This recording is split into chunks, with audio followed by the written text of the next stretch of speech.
नमस्कार। जो भी छात्र यूपी स्कॉलरशिप 2025-26 के लिए अप्लाई करने की सोच रहे हैं, उनके लिए ये जानना बहुत ज़रूरी है कि इस साल पूरी प्रोसेस में एक बहुत बड़ा बदलाव आया है। तो चलिए, आज इस नई आवेदन प्रक्रिया को स्टेप बाय स्टेप समझते हैं ताकि फॉर्म पहली बार में ही बिल्कुल सही भरा जाए।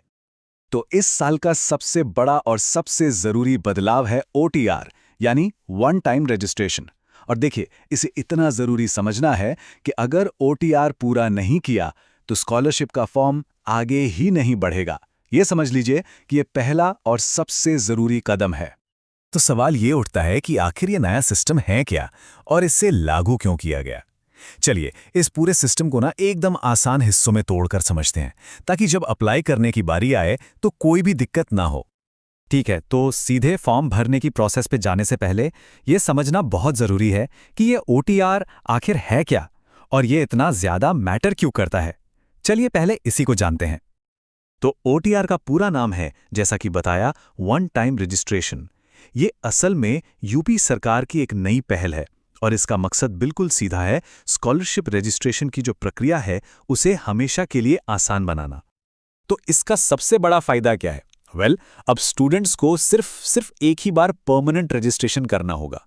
मतलब हर साल जो बेसिक जानकारी भरने का झंझट होता था ना, उससे पूरी तरह छुटकारा मिल जाएगा। बस एक बार ओटीआर नंबर मिल गया, फिर तो हर साल उसी से काम चलेगा। तो अब सबसे बड़ा सवाल कि ये ओटीआर पूरा करना कैसे है। फिक्र की कोई बात नहीं है। चलिए पूरी प्रोसेस को स्टेप बाय स्टेप देखते हैं। ओटीआर नंबर पाना ना बहुत ही आसान है। बस 5 छोटे-छोटे स्टेप्स हैं। सबसे पहले ऑफिशियल वेबसाइट पर जाना है और वहां ओटीआर रजिस्ट्रेशन का ऑप्शन चुनना है। फिर अपनी बेसिक जानकारी बिल्कुल ध्यान से भरनी है, खासकर आधार और मोबाइल नंबर। इसके बाद आपके रजिस्टर्ड मोबाइल पर एक ओटीपी आएगा। उसे डालते ही आपका परमानेंट ओटीआर नंबर जनरेट हो जाएगा। बस हो गया काम। और हाँ, एक बात बिल्कुल गांठ बांध लीजिए, ये ओटीआर नंबर परमानेंट है। इसे अपने ईमेल में सेव कर लीजिए या कहीं अच्छी तरह लिख कर रख लीजिए, क्योंकि भविष्य में जितने भी आवेदन होंगे ये नंबर ही उनकी चाबी है। अच्छा, तो ओटीआर नंबर तो मिल गया। अब आते हैं असली काम पर, यानी मेन स्कॉलरशिप फॉर्म भरने पर। चलिए देखते हैं कि इस नंबर का इस्तेमाल करके लॉगिन से लेकर फाइनल सबमिशन तक का सफर कैसे तय करना है। तो सबसे पहली बात, लॉगिन करने का तरीका भी अब बदल चुका है। अब स्टूडेंट लॉगिन सेक्शन में पुराने रजिस्ट्रेशन नंबर की जगह अपना नया ओटीआर नंबर, पासवर्ड और जन्मतिथि डालनी होगी। अब देखिए, फॉर्म भरना शुरू करने से पहले ना एक छोटा सा काम कर लें। ये सारी जानकारी और डॉक्यूमेंट्स अपने पास तैयार रखें। मतलब जो डिटेल्स भरनी है, जैसे एड्रेस, कोर्स वगैरह, और जो डॉक्यूमेंट्स अपलोड करने हैं, जैसे फोटो, आधार, मार्कशीट, ये सब कुछ। अगर पहले से तैयारी रहेगी तो फॉर्म फटाफट भर जाएगा। ठीक है, सारी जानकारी भर दी, सारे डॉक्यूमेंट्स भी अपलोड हो गए। अब सबमिट बटन दबाने से पहले बस एक पल के लिए रुकना बहुत जरूरी है। और वजह यह है, इस बात को प्लीज बिल्कुल भी हल्के में मत लीजिएगा। फाइनल सबमिट करने से पहले पूरे फॉर्म को अच्छी तरह से एक एक डिटेल को जांच लें, क्योंकि एक बार सबमिट हो गया तो फिर गलती सुधारने का कोई भी मौका नहीं मिलेगा, 0 चांस। इसके बाद के जो आखिरी स्टेप्स हैं वो बहुत सीधे हैं।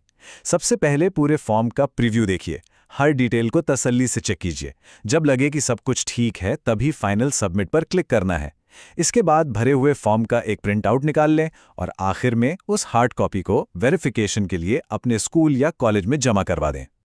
चलिए, सब कुछ खत्म करने से पहले कुछ आखिरी लेकिन बहुत जरूरी बातों पर एक नजर डाल लेते हैं, ताकि आवेदन में कोई भी चूक ना रह जाए। तो ये रही एक फाइनल चेकलिस्ट। याद रखना है, ओटीआर तो अब सबसे जरूरी है। सारे डॉक्यूमेंट्स एकदम साफ होने चाहिए और बैंक अकाउंट भी स्टूडेंट का खुद का होना चाहिए। और हाँ, सबसे बड़ी सलाह, आखिरी तारीख का इंतजार तो बिल्कुल भी मत करना।